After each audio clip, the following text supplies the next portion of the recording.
आज की वीडियो में आप सभी का स्वागत है। आज कहते हैं कक्षा 12 के लिए कहानी पंचलाइट जो सभी वर्गों के लिए निर्धारित है और 5 नंबर इसके आएंगे। इससे ये कहानी का प्रश्न 5 नंबर का होगा।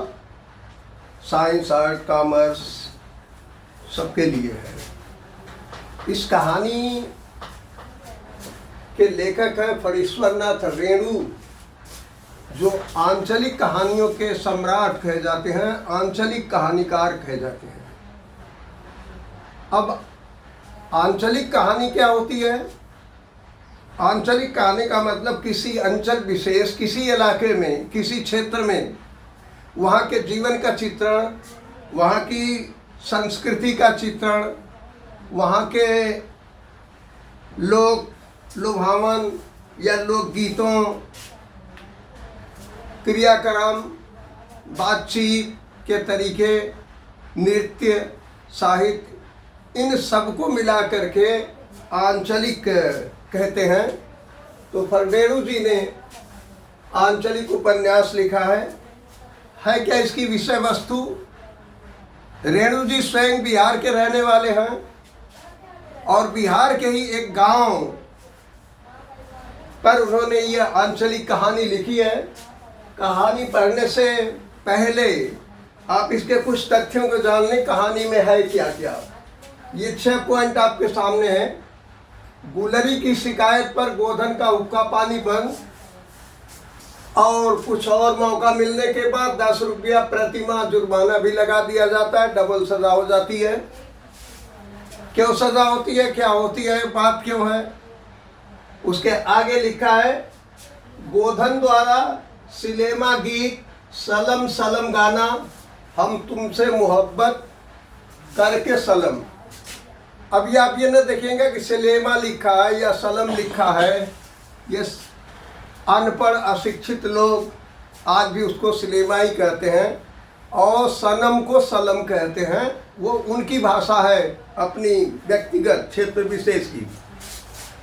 तीसरी चीज इसमें है कि गोधन पर जो प्रतिबंध लगाया गया और जुर्माना लगाया गया, तो 15 महीने में 10 रुपए के हिसाब से 150 रुपए हुए।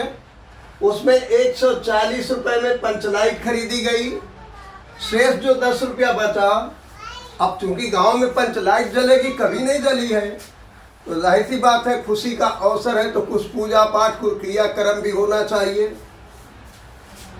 उसके बाद बामन टोला और राजपूत टोली, बामन टोली और राजपूत टोली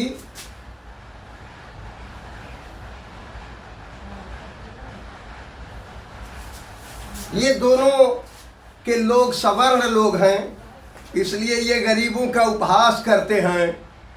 उसको कहानी में आप देखेंगे कि कैसे उच्च वर्ग के लोग छोटी जात के लोगों का मजाक उड़ाते हैं, अशिक्षित लोगों का मजाक उड़ाते हैं। उसके बाद ये सब होता क्यों है? उसका सबसे मूल कारण है अशिक्षा के कारण आज भी रूढ़ विचार एवं परंपरा कायम है। कोई बात होती है, कोई आदमी पढ़ा लिखा समझाता है, कोई धार्मिक व्यक्ति समझाता है कि अंधविश्वास है, ये है, वो है, तो जो उसके करने वाले हैं, जो उसके फॉलोवर्स हैं, वो कहते हैं अरे भाई ये तो बाप दादा से चला आ रहा है। उसके बाद हास्य व्यंग की इसमें प्रधानता है। खूब हंसी है, मजाक है, खूब एक दूसरे पर चोट की गई है।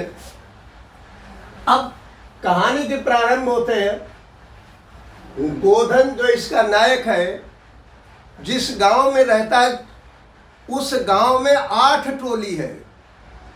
गोधन अपना गांव छोड़ करके महतो टोली में आके बस जाता है। लेकिन ग्रामीणों के अंदर आज भी कुछ ऐसी बातें होती हैं कि जब कोई नया व्यक्ति दूसरे गांव से, दूसरे टोले से आके बस जाता है, तो वो चाहते हैं हमारी जी हुजूरी में लगे, हमारे पर कुछ खर्च करे। गोधन ऐसा नहीं करता, इसलिए गांव के जो सरदार हैं, दीवान हैं, पंच हैं, ये सारे के सारे लोग उससे नाराज रहते हैं। और इसी बीच गुलरी काकी, जिसकी बेटी मुनरी है, गुलरी काकी ने पंचायत में शिकायत की कि गोधन मेरी बेटी को देख करके सिनेमा के गीत गाता है और कहता है मैं तुमसे मोहब्बत करके सनम।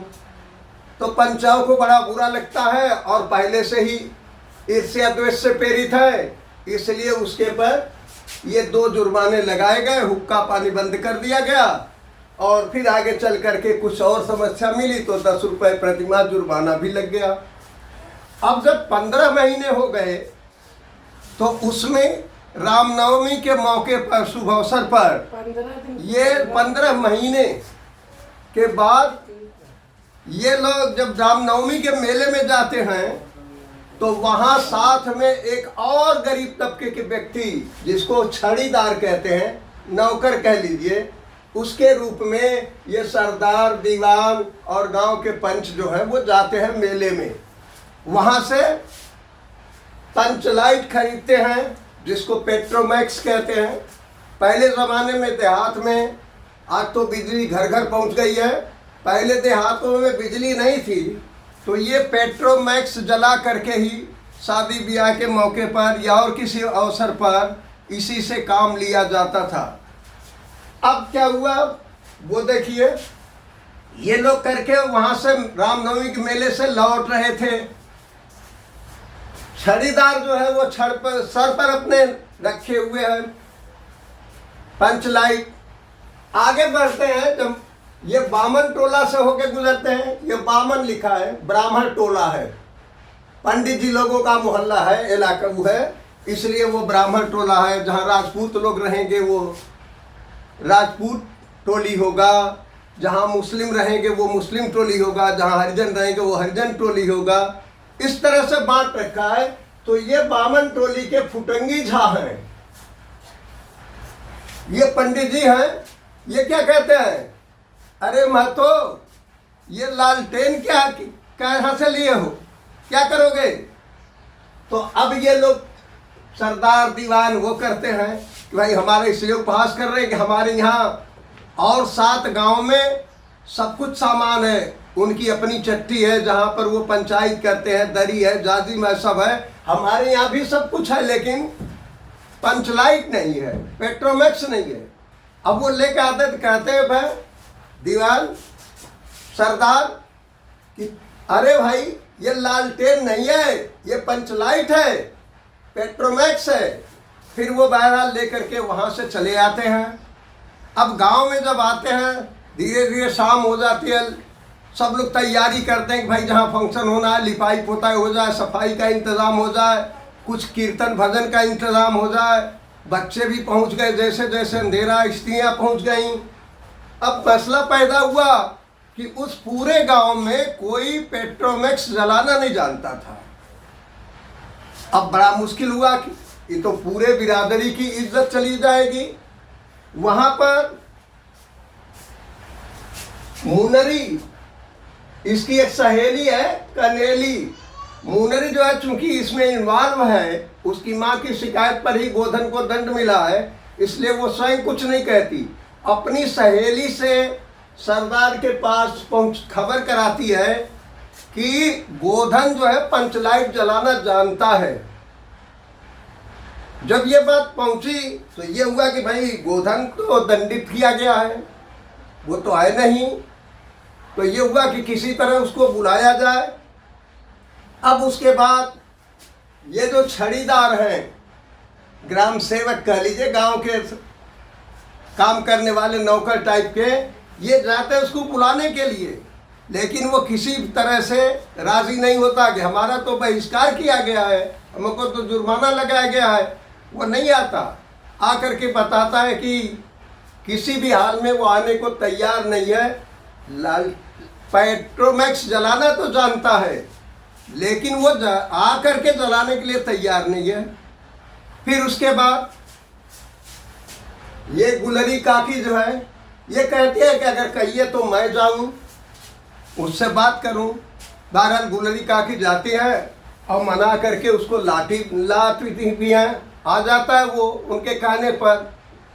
लेकिन वहाँ आने के बाद अब ये होता है कि भाई तेल चाहिए, तो जा करके रूदल शाह बनिया के यहाँ से तेल लाते हैं, पेट्रोमैक्स में तेल भरते हैं, वो रेशमी जाली जो होती है वो जाली लगाते हैं। फिर जब उसको जलाने की बात आती है तो गोधन कहता है कि भाई अभी कोई गड़बड़ हो जाएगा तो सब हमारे ही पर आरोप आएगा, इसलिए जल्दी तैयार नहीं होता। लेकिन सबके कहने पर चूंकि कोई है नहीं, इसलिए मजबूरी है कि उसी से कहें। तो पता ये लगा राजपूत टोली के लोगों को कि अरे वो सब पेट्रोमैक्स जलाने की बात कर रहे हैं, कोई जानता नहीं, सब उसे वैसे कर रहे हैं। तो एक ठाकुर साहब ने कहा, एक बाबू साहब ने कहा, एक सिंह साहब ने कहा, अरे उनसे कह दो उस पंच लाइट के सामने कान पकड़ करके 5 बार उठा बैठी करें, तब जा करके ये जलेगा। तो आप ये देख रहे हैं कि ये बामन टोला और राजपूत टोली के लोग जो हैं वो कैसे उनका मजाक उड़ाते हैं। फिर आखिर में आई बात कि भाई इसको जलाने के लिए तेल तो हो गया, हवा भी भर दिया, फिर कहा कि स्पिरिट चाहिए जलाने के लिए। तब ये हुआ कि भाई अभी अजीब मौका पड़ा हो गया आखिरी वक्त पर, उनको क्या पता कैसे चलेगा। लेकिन ये मुनई जो है वो जा करके तेल लाई, वो तेल से ही काम चल गया। पेट्रोमैक्स में जैसे ही उसको जलाया और रेशम की जो जाली थी उसमें लाइट आई, पूरे गांव के बच्चे चिल्लाने लगे और जय महावीर स्वामी की जय जयकार करने लगे। पूरी कहानी बस इतनी ही है।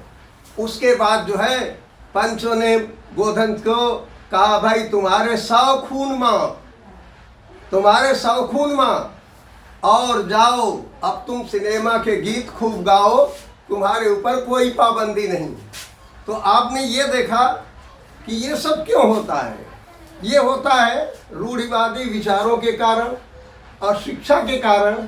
इसीलिए हमारे प्रदेश सरकार, चाहे भारत सरकार, शिक्षा पर विकास के लिए और शिक्षा के स्तरोन्नयन के लिए निरंतर प्रयासरत है। अगर आपको हमारा ये लेक्चर वीडियो पसंद आया हो तो इसको लाइक और शेयर ज़रूर करें और अपने दूसरे साथियों तक भी पहुंचा दें। धन्यवाद।